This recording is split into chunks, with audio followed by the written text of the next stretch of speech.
They kind of ruin the reputation of short kings like quite frequently. Anyway, Andrew did a fucking NPR interview. Let's take a look. History. So this audience laughed their butts off, you know. And then that provoked another question, which is, okay, so you're saying that I did this for sheer, you know, pull somebody in, you know, for the clicks, for the eyes. Are you exploiting them? No, well, I mean, first of all, both of them already are major influencers themselves. Exploiting themselves, yeah. Not exploiting themselves. Yeah. I mean, Gum Gang enjoys doing stunts. He lives in Central Florida. That's how he supports his family. He shoots himself in the testicle area with potato guns, smokes out of a fish, makes music. Joker Gang's a pretty successful tattoo model. They're both friends of mine. They wanted to fight. I just kind of stepped in to document something that's already happening. So I don't really film people who aren't already filming themselves. Well, and this idea, you know, that is a fight. I guess my next question is, and I do want to get to some of these incredible moments like the QAnon family, but there's a real whiff of false equivalency. You know, we constantly see these insurrectionists who have been told not just that the election was false, but, you know, that Democrats rape babies and then eat them. They're pitted constantly against Antifa and Black Lives Matter's protesters when we know that Antifa is a stunningly small kind of gathering without a leader movement. And the Black Lives Matter's protests, by every study, were 93% peaceful. And so you're setting up this, and I know that's where the tension was. I don't even think he's setting that up. That's like not true. Antifa is not small. No, Black Bloc is a tiny fraction. Okay. And ironic because if you had actually fucking watched the documentary that she's like conducting this interview on, that is something that Andrew himself mentions in the documentary. You know, on the streets.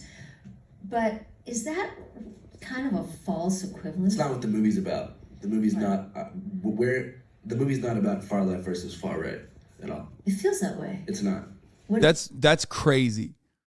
He never even said that.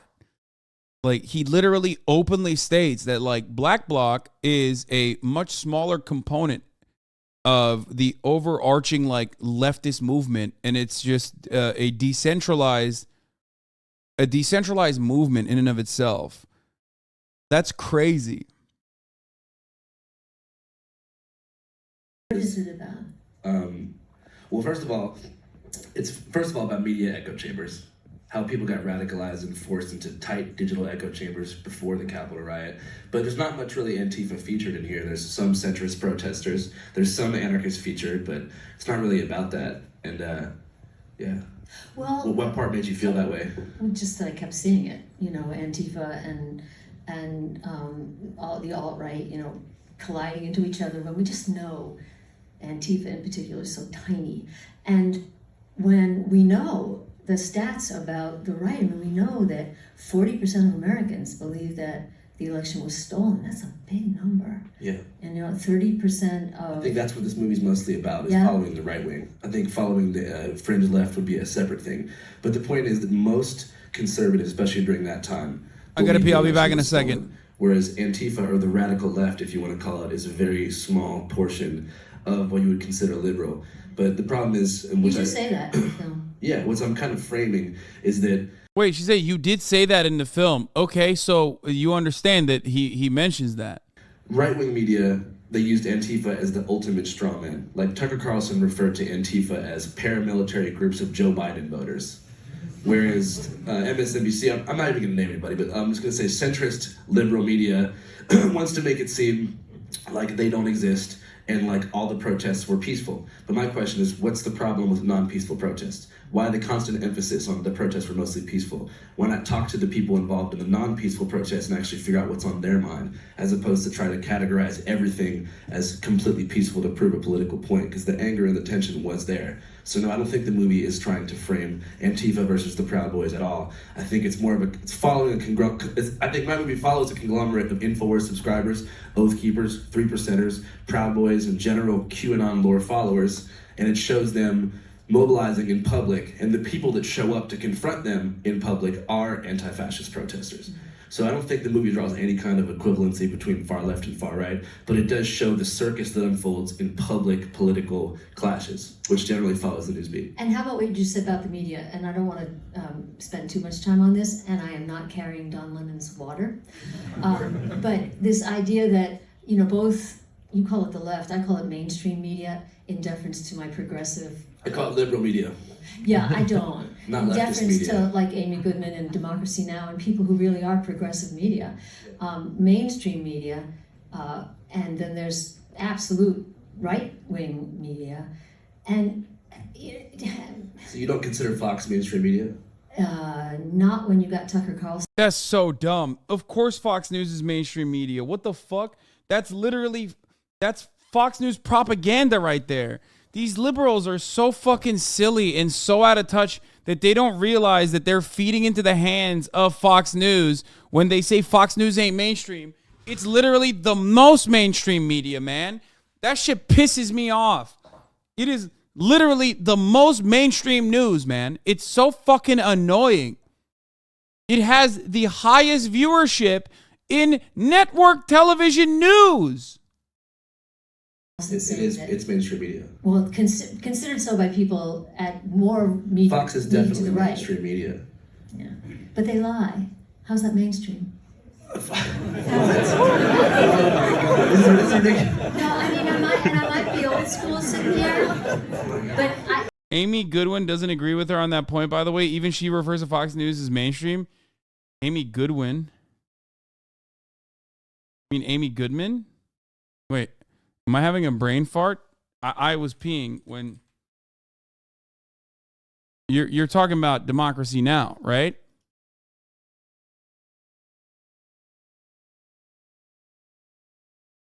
No, Chatter said Amy Goodwin. if I lie on NPR, knowingly lie on NPR, I detonate. It's not about truth versus lies. It's about punditry versus reporting. So if you turn on any mainstream media news, first of all, mainstream media is cable news. So that includes Fox and includes the other ones you said. And if you turn it on, it's pretty much 24 hours a day, not reporters, but pundits yelling at each other and talking heads. They're basically engineered to piss off the viewer, and they organize that sort of verbal sparring all the time. Do you know though that first of all, I apologize because I said they lie, and you know I have a lot of respect for some Fox reporters. I'm talking about the nighttime pundits. Nighttime. Right. Dude, come on. Dude, it's like media figures can't fucking help themselves, dude. They can't. They have to rep the gang. You know what I mean? It's like... The evening pundits. But there are some, I know you sigh, I hear you.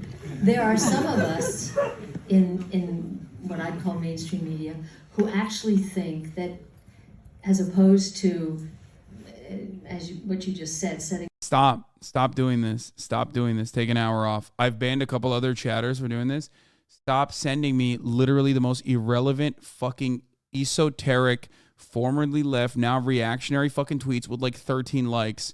You are giving them so much prominence. You are giving them an audience. You are helping them.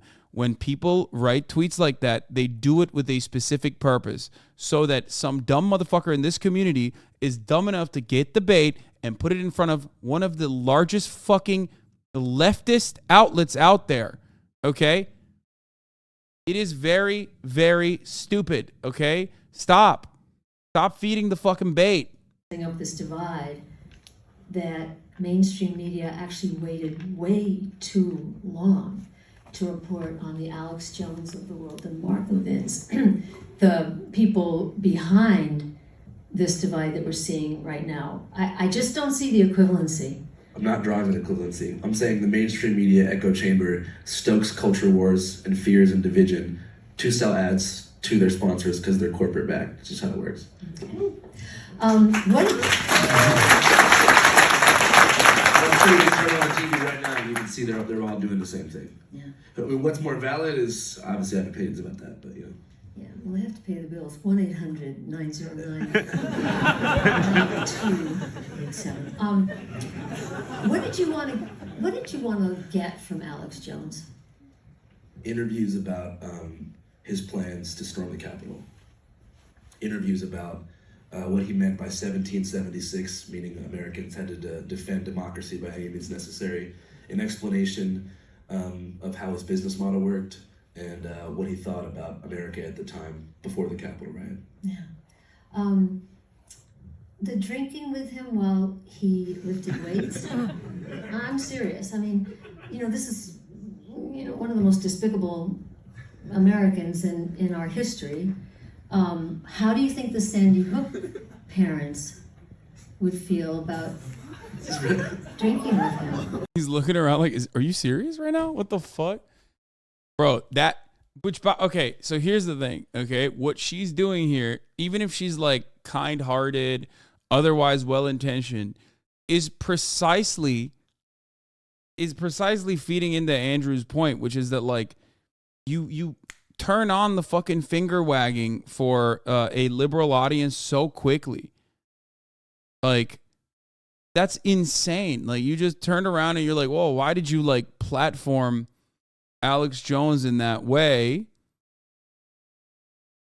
Like, why did you platform Alex Jones in that way? Is not the appropriate way to ask that question. That is not that's not a question with an objective slant. Okay? That is an accusation. That is an accusation shielded like a fucking objective, neutral question. It's not a neutral question. And most people are now trained to see that because like we're on Twitter all the fucking time.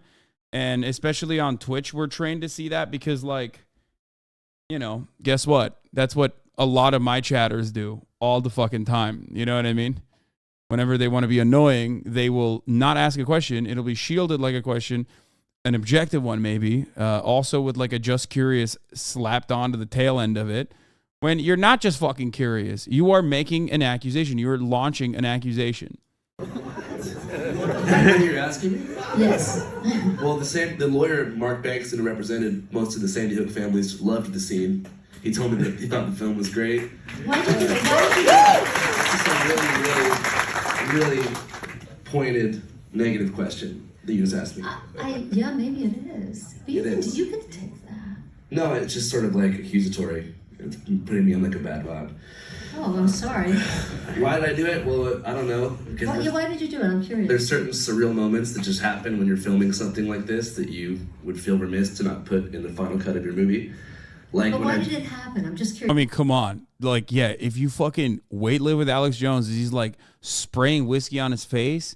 How the fuck do you not put that in there? I mean, that's crazy. Also, none of those things made Alex Jones look good or even humanized him. If anything, those things unironically, it was olive oil, it wasn't whiskey. Okay, whatever. It doesn't matter. None of it humanized him. It made him look like a fucking psycho even further. What happened? He asked me if I wanted to see his gym. Okay, we got to the gym, he took his shirt off, started lifting weights, and then he asked me if I wanted to try. So, I don't know if that's in accordance with the traditional standard and pillars of journalism, really but I was just like, sure, I'll do it. I find that interesting, how that happened. No, you didn't find that interesting of how that happened. You didn't ask.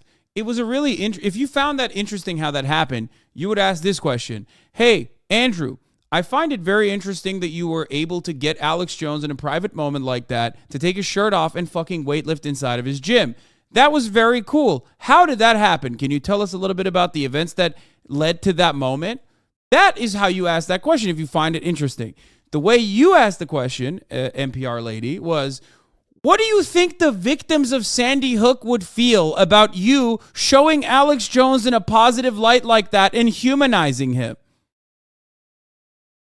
By the way, what she's doing is the NPR older liberal version of Just Curious. We know the Just Curious Andys in the chat that come in and go, Hasan, just curious. Hasan, how do you cope with living in a $3 million mansion while claiming that you're a socialist, but even though you're like very clearly a capitalist? Just curious. She did that. She did that exact same thing, okay? Extraordinary moments. The family, the QAnon family. Did you meet them there in that first scene? Did you meet them at the protest? What you saw was me first meeting them. And then so what happened? How did you, that is a very rare interview. Yeah. How did you speak to them at home? What happened? I mean, I feel like when you talk to people and just keep an open mind and really let people speak and ask them why they're there and what's on their mind, these doors kind of open. So I was there, and I'd never seen someone so young at a rally like this, particularly holding a megaphone and being encouraged by his father to yell about, the Clinton blackmail pedophile rings or whatever. So I basically just got the dad's number, went to their house, and interviewed the kids. This young man, he's rattling off QAnon conspiracy theories like they're baseball stats. What are you thinking when that's happening? What do you mean? I mean, as you said, you'd never heard something like that. Definitely, it's concerning, for sure. Makes me worry about the future of the family and how many other kids are in that same boat. It makes me hope that parents who feel that way don't homeschool their kids and allow their kids to be exposed to a diversity of ideas. And it just made me wish that, with that scene, I hope that people can watch that and just maybe don't get their kids super involved in politics and let them make their own decisions. I couldn't help but juxtapose that little kid with your nephew, was it? Yeah, Roman, my nephew. And I felt bad for the little kid too. For Roman? No. Wouldn't she be asking the same thing to an MSNBC journalist who embedded with the Taliban and didn't call them terrorists all day? I don't think so.